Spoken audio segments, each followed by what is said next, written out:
Tonight, Coin6 investigates, should the state of Oregon be using your tax dollars to teach teenagers how to look up porn or how to sext? All of this supposedly in the name of safe sex. Carla Castaño uncovers what's going on at a sex conference. First, a warning. What we're about to talk about and show you is for an adult audience. Kids across the state as young as 11 go to the Oregon Adolescent Sexuality Conference through their schools. They have to get a signed slip from their parents, but there's a good chance their parents have no clue what we found going on inside. So this is a website, and it's called Virtual Femme. This adult website is part of a lesson plan at a workshop intended to teach kids about safe sex. And this audio of the keynote speaker talking to the kids. You want to see and then there's a word, and it rhymes with hunt.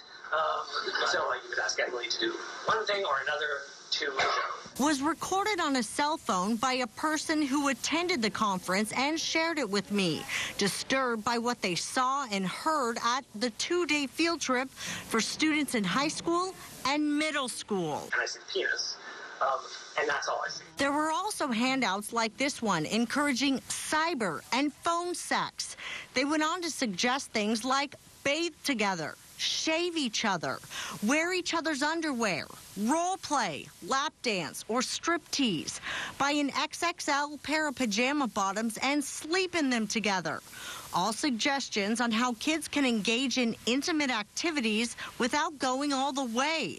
Also, another workshop on how to pleasure someone else over the internet. Teledominance basically refers to the control of sex toys, the use of sex toys over the internet, or the remote use of sex toys. The last conference was met with dozens of protesters outside, concerned about the adult subject matter students were being exposed to inside. And when we spoke to the director of the conference last spring, he never gave us any indication of the graphic nature of the conference. So after I was given the audio and pamphlets, I requested an interview and asked him about it. During this teledildonics session, the speaker spoke about masturbating via Skype. Is there a concern that that could possibly be recorded? Is this interview going to go all down this line the whole time, Carla? Because if it is, I'm walking out, and I'm serious about this. I am. These are legitimate questions. No, they aren't legitimate questions. Brad Victor is partially paid with state funds to put on the Oregon Adolescent Sexuality Conference in Seaside.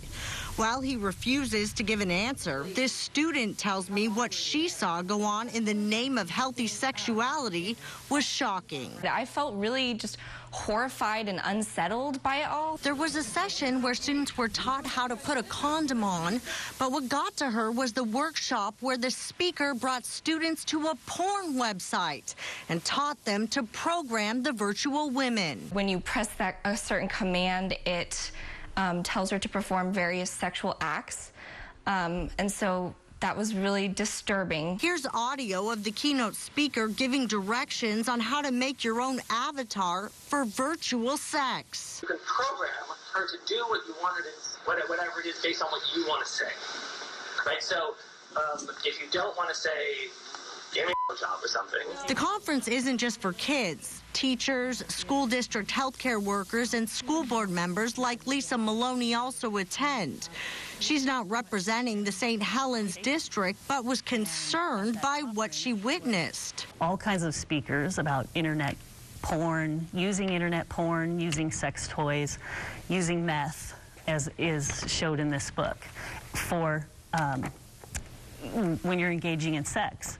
It encourages using meth because it helps your sexual drive and whatnot in here. Now, what you're saying is pretty crazy, so you're going to have to show me what you're talking about. It says in this booklet that was handed out and given to all young people. I checked, and inside this handout reads, meth is widely used for a million reasons. To have lots of sex with lots of partners for long periods. A concerned mom showed me other pamphlets titled Dry Humping Saves Lives and How to Get Your Groove On Fluid Free. One gives tips on masturbation. watch porn, lube, do it in front of a mirror, or do it while someone else is watching. The material that is passed out at this conference is dedicated to preventing teen pregnancy, prevention of STDs, and also developing healthy relationships. Well, it does talk about in some of the pamphlets encouraging things like looking up porn, having hidden hickeys, taking baths together, cyber sex, wearing each other's underwear, role play, strip teases. Do you think that prevents teen sex? I'm not going to address that question. That question's inappropriate. How is that inappropriate if it's in pamphlets that you hand out at your conference? I'm not going to address that question. I learned Brad Victor has 2 state agencies supporting him. The Oregon Health Authority helped sponsor the conference. I checked, they spent more than $1,000 of your tax money for the 2013 and 2014 conferences. I also found the Oregon Department of Education is on the steering committee. They paid him more than $800, plus he gets more than $4,000 from the federal government. But he's mostly paid by WISE, or Working to Institutionalize Sex Education. It's a private grant from a private foundation. I contacted 10 of the 16 school district superintendents listed as possibly having students at the conference.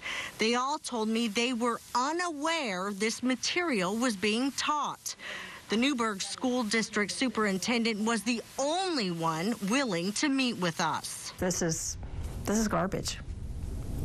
So that's disappointing. What we showed her, a far cry from what she was told would be at the conference. Educating youth about benefits of, safe sex. WISE, the grant behind the conference, also provides the sex ed curriculum for the same 16 Oregon school districts who attend the conference. The individuals are able to take this professional development opportunity back to their workplace. In the WISE curriculum, 6th grade students are asked, how do people express their sexual feelings?